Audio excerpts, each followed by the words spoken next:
Vice President Kosano Chiwenga is warned the ruling ZANU-PF that plans to amend the constitution to extend President Masudam's mnangagwa term without a referendum carries significant political risk. Sarabena Masho obuda panguva ino soon after my Central Committee in Politburo meetings.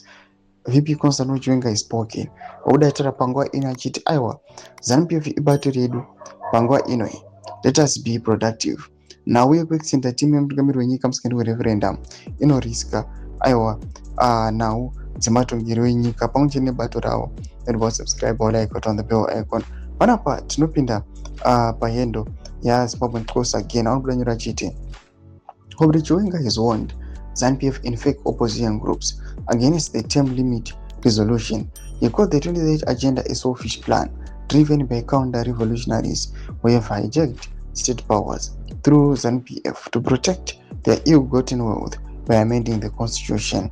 My warnings are achifaiwa na VP Kosano Chiwenga achiti zviri kuitwa izvi aiwa these guys devangambomira kana vachida zvavo ngatichiendei zvedu kureferendum. Panapa toona kuti vanhu vachipindura this post inoitwa inonzi VP Kosano Chiwenga is warning these guys kuti ngavamire zvekuamenda the constitution kana kuregera kuenda kureferendum mubudanyika muchinzi. Mnangagwa and his thieves are trying to force 2030 rubbish to people of Zimbabwe, but it seems he does not listen to people and all generals. The only thing left now is for the generals to organize something to try and stop this devilish dictator. One of the makambona movie emapurisa, there is always a good cop and a bad cop. One comes with force, the other talks to you nicely, but their objectives one, and that's arresting you.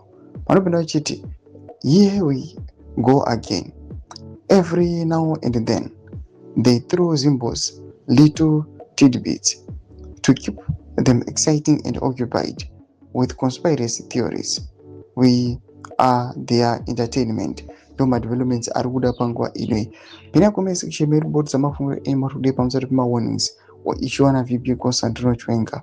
Muzana subscribe or like, on the bell icon.